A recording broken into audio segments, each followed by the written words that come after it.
소개 감사드립니다. 발표에 앞서서 오늘 이렇게 발표 자리를 만들어 주신 한정열 교수님, 그리고 상계백병원 정경철 과장님, 그리고 주성홍 중앙국립의료원 진료부장님께 감사 말씀드리겠습니다.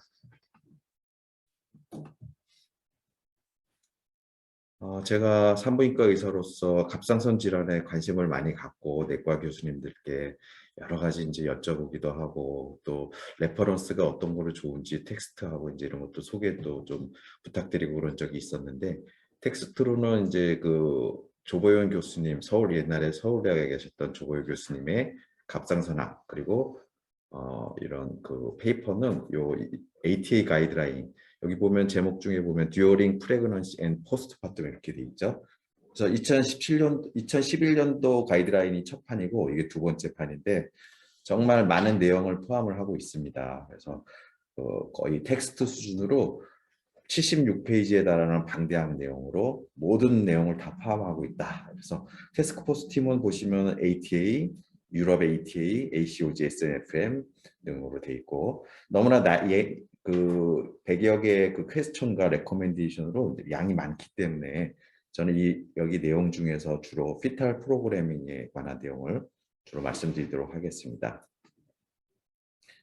이 연구는 1912년도 미국 코넬 대학에서 발표한 연구인데요. 아직까지 전문이 남아 있습니다.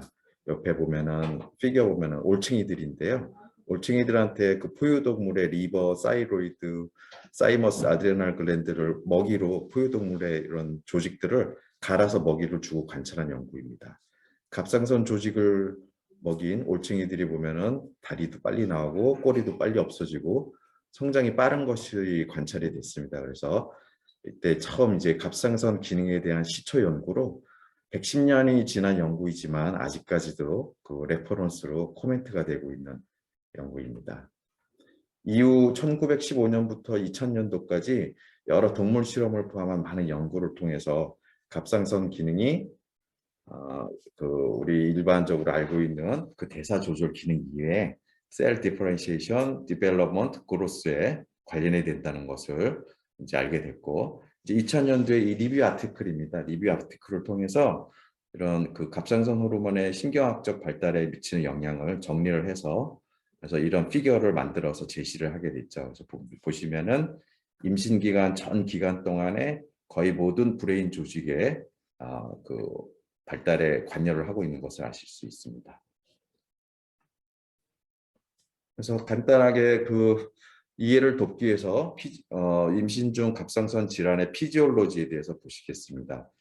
HP 사이로이드 엑시스에서 이제 TSH가 사이로이드 글랜드의 폴리큘러 셀의 리셉터에 붙으면은 사이클릭 AMP가 증가해서 사이로글로불린이 에이피칼 포션으로 분비되면 TPO가 사이로이드 퍼옥시다제죠. 그래서 이제 요오드를 붙여서 다시 이제 T3, T4 형태로 베이절 서페이스로 분비되죠. 근데 갑상선 질환은 대부분 오토이뮤인 디지즈인데 항진증은 제가 빨간색으로 이렇게 표시를 했는데요. TRAB라고 이렇게 줄여서 공식 약자로 사용하고 있습니다. TSH 리셉터 안티바디죠. 그래서 TSI와 스티뮬레이터리 이펙트를 가지고 있는 안티바디와 이니비터리 이펙트를 가지고 있는 안티바디가 있고, 대부분은 TSI에 의해서 작용을 하고 있습니다. 이 TR 안티 항체는 또 태반을 그대로 넘어가서 태아에게 그대로 영향을 미치고, 나중에 이제 신생아에서도 태아 상태에서 받은 항체가 여러 가지 효과를 나타내는 것으로 되어 있습니다. 대개는 피탈 피어리에대해는 이제 임신 20주가 넘어서 이런 사이로톡시코시스나 고이토 같은 게 태아에서 생길 수 있는 것으로 되어 있습니다. 저하증에서는 사이로글로불린을 파괴하는 사이로글로불린 안티바디, TPO를 파괴하는 TPO 안티바디가 있죠. 이 두 가지 다도 태반을 그대로 다 넘어가지만은 다행히 얘네들은 그 피탈 이펙트는 거의 없다고 보시면 되고요. 그 대신 이제 그 TPO 같은 경우는 두 안티바디 모두 이제 엄마가 유사이로이드에도 이런 오토 안티바디가 존재하는 경우에는 여러 가지 어드버스 프레그런시 아웃컴을 보인다는 것은 여러 연구에서 보고가 되고 있습니다. 그래서 이런 항진증 때 TRAB나 TJB, TPO 저하증의 이런 오토 안티바디들이 엄마가 이제 산모가 그 TFT는 정상인데 이런 오토 안티바디가 존재하는 경우가 17 내지 20% 굉장히 높죠. 그래서 대부분이 TPO 안티바디지만은 이런 이제 사이로이드 오토 이뮤니티라고 해서 굉장히 높은 퍼센테이지로 보고가 되고 있습니다. 또 이제 항진증에서 쓰는 안티사이로이드라고 ATD, 시오아마이드 계열 약제는 이 TPO를 기능을 억제한다든지 주로 이 과정에서 제어하는 효과를 가지고 있고, 마찬가지로 태반을 고대로 넘어가서 피터스에서 오히려 더 포텐트한 이펙트를 나타낸다고 가이드라인에 여기저기 이렇게 적혀 있습니다. 그래서 이거는 이제 저하증과 항진증의 임신 중 제가 비교해서 만든 표인데요. 저하증이 합치면 한 3, 4%로 높고, 원인은 다 대부분 오토이뮤인 디지지만 저하증의 원인은 가장 많은 원인은 요오드 결핍이죠. 그리고 그 프레그넌시 아웃컴에는 둘 다 어드버스 프레그넌시 아웃컴을 갖고, 저하증인 경우에도 프리턴 벌스나 그 고혈압성 질환이 증가하는 걸로 돼 있고, 잘 알고 계시다시피 저하증인 경우는 이제 태어나서 아기가 조절이 안 되는 경우에는, 임신 중 조절이 안 되는 경우에는 뉴로사이콜로지컬 디벨롭먼트가 생긴다, 문제가 생긴다는 것입니다. 요오드 섭취도 상당히 중요한 부분이 있는데요. 이제 요오드 섭취에 대해서 보시겠습니다. 여러 기관마다 그 권장량이 수치가 조금씩은 틀리지만 대부분 WHO 권장량을 대체적으로 사용하고 있는 것 같고요. 비임신 시에는 150 마이크로그램 하루에, 임신은 250으로 증가하고, 수유모는 거의 2배, 290까지 증가합니다. 그래서 이제 락토즈 인톨런트나 글루텐 인톨러런트, 뭐 저칼로리식 또는 채식주의자들은 이제 그 결핍이 잘 생길 수 있기 때문에 주의를 요한다고 돼 있고요. LT4 저하증으로 LT4를 복용하고 있는 경우에는 이런 요오드 서플리멘트에 그 필요가 없다고 합니다. 근데 이제 요오드에서 또 한 가지 주의해야 할 점이, 이제 부족하게 먹으면 저하증이 생겨서 문제가 되지만은 또 과하게 먹어도 안 된다. 그래서 그 권장량과 또 넘어가는 안 되는 양, 그 수치 사이가 좀 좁은 것 같습니다. 그래서 섭취에 좀 신경을 써야 되는 그 성분 중 하나인 것 같습니다. 그래서 WH에서는 500 정도로 하고 있고, 미국에서는 1100까지 하루 이 이내로 복용을 해라. 임신 중에도 마찬가지고 수유 중에도 마찬가지입니다. 일단은 산모한테 이런 저하증이나 사이로에다이티스나 사이로이드 디스펑션을 일으키지만은 네오네이트나 피터스 인판트에서도 모두 같은 부작용들이 나타날 수 있습니다. 저희 먹는 음식 보면 미역국 보면은 한 그릇에 780 굉장히 많이 들어있고, 또 보통 보면 모든 영양제가 150 정도씩 들어있습니다. 그리고 소금도 상당히 많은 양이 들어있고, 먹는 음식들 뭐 생선, 소고기, 달걀, 우유 뭐 다 꽤 많이 들어있어서 사실은 알약으로 보충할 필요가 없는 한국인에서는 오히려 과다 섭취를 조심해야 되는 그런 영양 성분이라고 보실 수 있겠습니다. 그래서 한국인이 얼마나 요오드 섭취가 많은지 보시면은, 이제 메디안 UIC 값이라고, 이게 이제 요오드 섭취량에 비례해서 소변에서 이제 요오드 섭취량에 비례한 건데, 이것도 WHO 권장량이 있습니다. 근데 2016년도 삼성 서울병원에서 임산부에게서 메디안 UIC 값을 보니까 WHO 권장 수치량의 거의 2배가 넘는 수준까지도 보실 수 있죠. 여기 그 ATA 가이드라인도 그렇고 여러 페이퍼 보면은 전 세계에서 일본인이 가장 요오드 섭취가 많은 그 국가로 그래서 일본의 예들이 많이 나오고 있는데, 그래서 일본인은 너무 요오드 섭취량이 많아서 요오드 과다 섭취에 내성이 있는 것 같다, 이런 얘기까지도 있는데 한국인이 더 높습니다. 그래서 관련된 그 ATA 가이드라인 중 좀 관심 있게 보셔야 될 부분들을 제가 두 가지 소개시켜 드리면은, 수유모의 경우에 멀티비타민 형태로 포타슘 아이오다이드로 150 마이크로그램, 수유모에서는 권장 섭취량이 290이었죠. 근데 이제 알약 형태로 150 정도 먹으라는 거죠. 이게 음식을 통한 섭취량을 고려한 양이죠. 그리고 뒤에 보면은 이제 다시마나 다른 이런 그 해초류, 우리 미역국 같은 거 대표적인데, 이런 것들은 일정량을 꾸준하게 이런 걸로 섭취하면 일정량을 데일리 꾸준하게 복용할 수 없기 때문에 이런 것로 하지 말고 알약의 형태로 150 마이크로그램씩 먹어라. 또 이제 임신 중과 마찬가지로 그 수유 중에도 500에서 1100을 하루에 넘지 말라는 겁니다. 이거 이제 수유모에서 이런 인판트에서 하이포사이로이즘이 생긴다는 겁니다. 이거 모두 스트롱 레코멘데이션입니다. 보면은 이제 그 다시마 얘기, 다시마 얘기가 여기저기 나옵니다. 그래서 여기 한 구절을 여기 복사해 놨는데요. 다시마 같은 걸 복용하면은 우리 어퍼 리밋에 수천 배에 달하는 요오드가 섭취될 수 있기 때문에 먹지 말아라 이렇게 돼 있는데 수천 배는 너무 several times가 맞는 것 같은데 수천 배까지는 아닌 것 같은데 너무 과장돼 있지 않나 생각이 들긴 합니다. 다음은 이제 사이로이드 호르몬과 브레인 디벨롭먼트에 미치는 영향에 보시겠습니다. 아까도 말씀드렸듯이 굉장히 중요한 레귤레이터고, 근데 이제 그 브레인 볼륨이 준다는 연구도 있지만은 이런 해부학적 구조에는 영향이 없는 것으로 돼 있고, 대신 이제 중요하게 이제 작용하는 부위는 이런 브레인의 사이트 아키텍처에 이런 포메이션 프로세스에 영향을 미친다는 겁니다. 그래서 뉴런의 브랜칭이라든지 뉴런의 모폴로지라든지 어떤 뉴런의 프로리퍼레이션, 마이그레이션, 마일리제이션 같은 오르가니제이션을 방해한다는 것입니다. 그래서 브레인 전반에 걸친 세브랄 코텍스, 세레벨럼, 히포캄퍼스 같은 조직에 또 이런 그 콜리너직 시스템, 세로토닌, 카테콜라민 같은 뉴로트랜스미터의 펑셔널 체인지를 일으킬 수 있다는 것입니다. 그래서 제가 일반적으로 갑상선 기능 저하증이 있을 때는 IQ가 떨어진다 정도로 알고 있지만은 뭐 이제 그 랭귀지나 비전, 히어링, 모터 펑션까지 영향을 미치는 이런 뉴로 디벨롭먼털 디스오더가 생기고 이것뿐만 아니라 시저, 오티즘, 그리고 ADHD, 사이코틱 디스오더, 앵자이티 디스오더 같은 뉴로 비헤비얼 디스오더 앞에서도 저 표에서 말씀드렸듯이 뉴로 사이콜로직 디스오더가 생긴다 것입니다.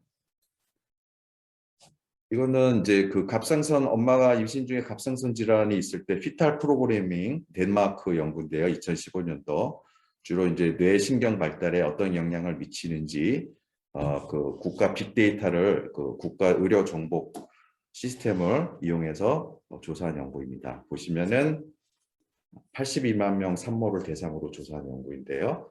보시면은 이제 그 엄마가 저하증이 있었을 때 임신 중에 아기가 이제 시저, 에필랩시, 오티즘 같은 게 유의하게 증가하고 또 스키조프레니아나 사이코시스 때 먹는 복용약들의 처방이 증가한다는 것입니다.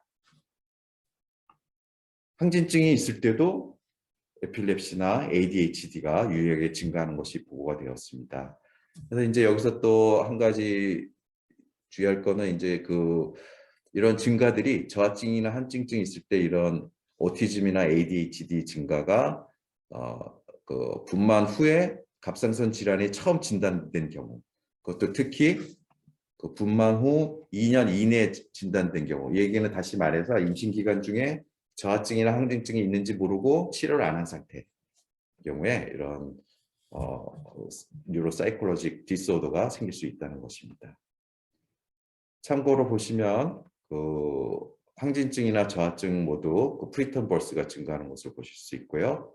항진증 때는 아기가 SJ 형태로 SG가 많이 증가하고 저하증 때는 LJ가 많이 증가하는 것을 보실 수 있습니다.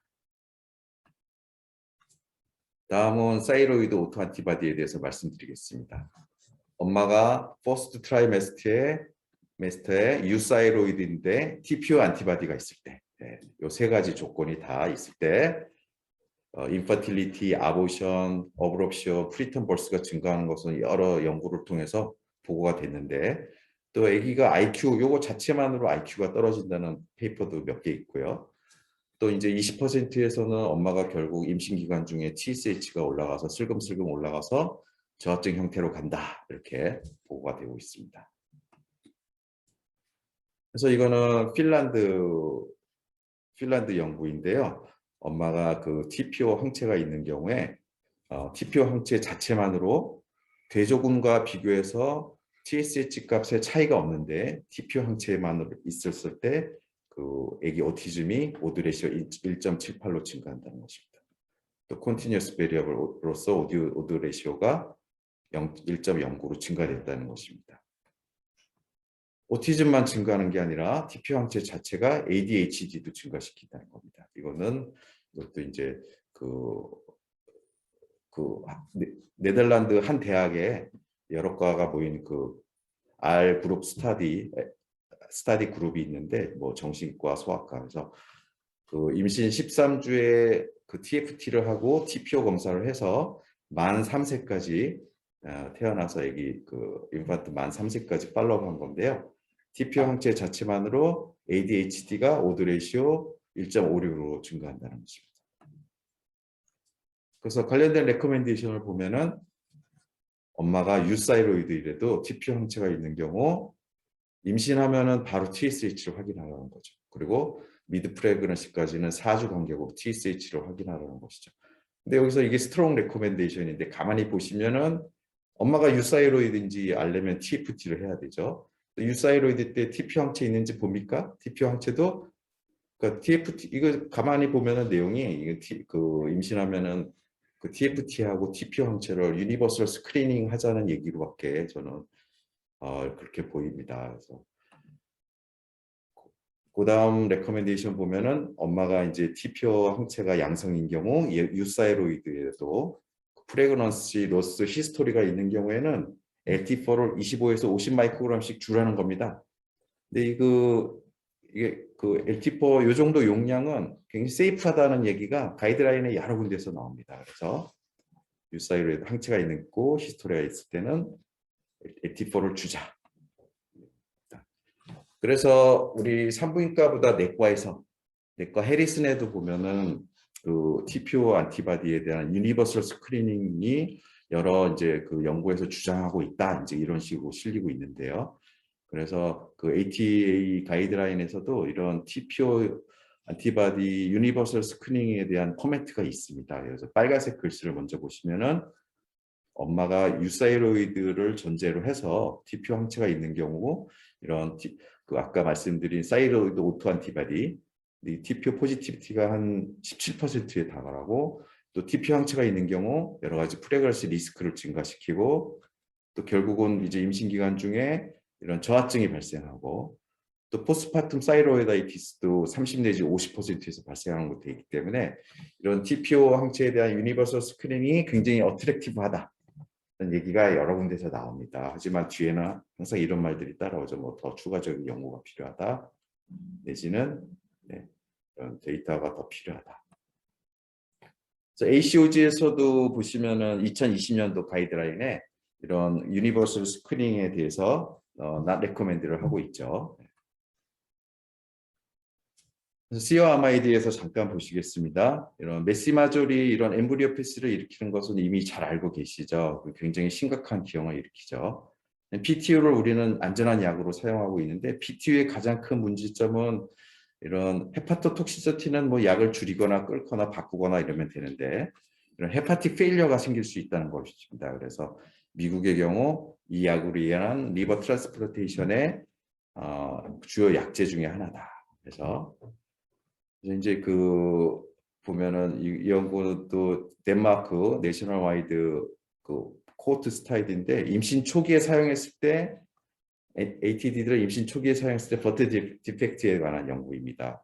보시면 이 PTU를 사용한 군에서도 이런 페이스하고 넥 말포메이션이 생기고 유리널 시스템 기형이 생깁니다. 그래서 메시마졸은 우리가 이미 심각한 기형들이 생기는 거 잘 알고 있지만은 PTU에서도 임신 초기에 사용했을 때 이런 아노말리들이 생기고 발생 비율을 보시면은 노 ATD 컨트롤 그룹을 빼면은 PTU도 한 2, 3% 정도, 2.5%, MMI, 메시마졸은 한 3.5% 정도에서 그래서 발생 비율, 콘제니탈 아노말리 발생 비율은 비슷하다는 것입니다. 이제 조금 약한 형태로 나타날 뿐.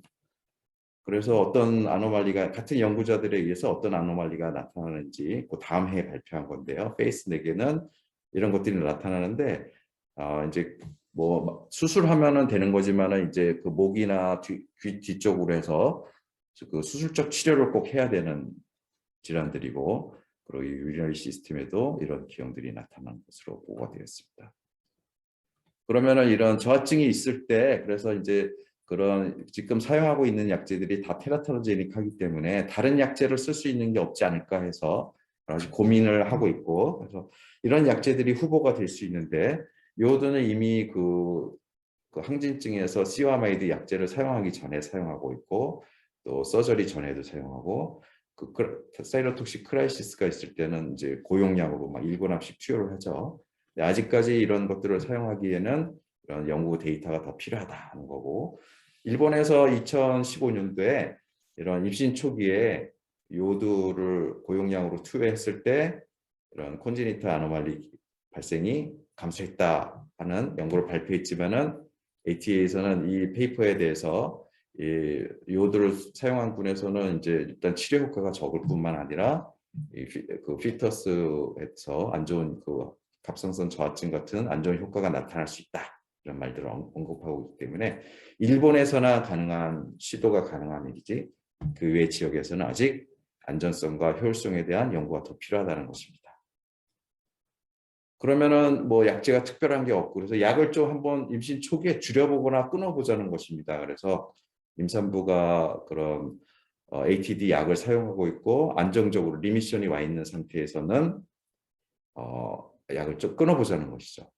굉장히 크리티컬한 그런 임신 6주에서 7주, 그 수정 후는 4주에서 8주가 되죠. 그런 이 시기 전에 끊어보자는 거죠. 그래서 끊기 위해서는 그 가능한 이거 굉장히 이른 시기인데, 이 시기에 끊기 위해서는 생리 건너뛴 첫날 바로 프레그넌시 테스트를 해서 확인해 보자는 거고, 또 생리가 약하게 이상하게 나왔을 때도 프레그넌시 테스트를 확인해 보자는 겁니다. 그래서 레코멘데이션에 스트롱 레코멘데이션으로 이런 ATD 약을 먹고 있는 경우에는 임신을 가능한 빨리 확인을 해보자.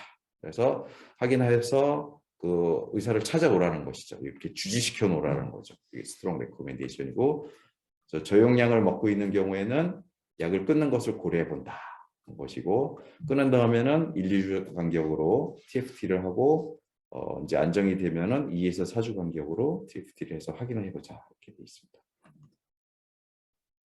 약을 끊지 못할 때는 이제 16주까지 PTU를 사용하고 MTU를 PTU로 바꿀 때 초기에는 바꿔주는 게 좋고, 이런 비율로 바꾸자는 것입니다. 그래서 그 약을 그 임신부가 아닌 성인에서 약을 리미션이 왔을 때 약을 끊었을 때 재발이 얼마나 되는지에 대해서 이미 내과 연구들이 많이 있고, 임신 초기에 잠깐 끊는 건 전혀 뭐 거의 문제가 없다는 것입니다.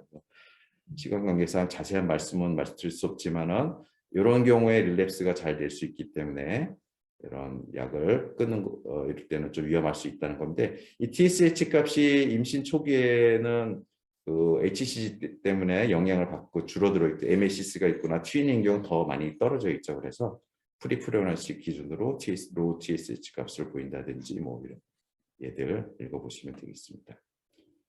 용량도 참고하시라고 적어놨고, 그래서 마지막 슬라이드인데요. 그래서 사실 끊는 것까지는 이제 어느 내과 선생님도 그렇게 하는 거 못 봤고, 이제 용량을 최대한 줄여서 주고, 그다음에 이제 그 노멀 레인지보다 위쪽 약간 높게 조절하는 것입니다. 이렇게 하라는 것 이유는 아까 말씀드린 대로 피터스에게 더 포텐트하기 때문에 엄마가 조절이 잘 되고 있는 상태에서는 한 30%에서 태아는 저하증 상태라는 거죠.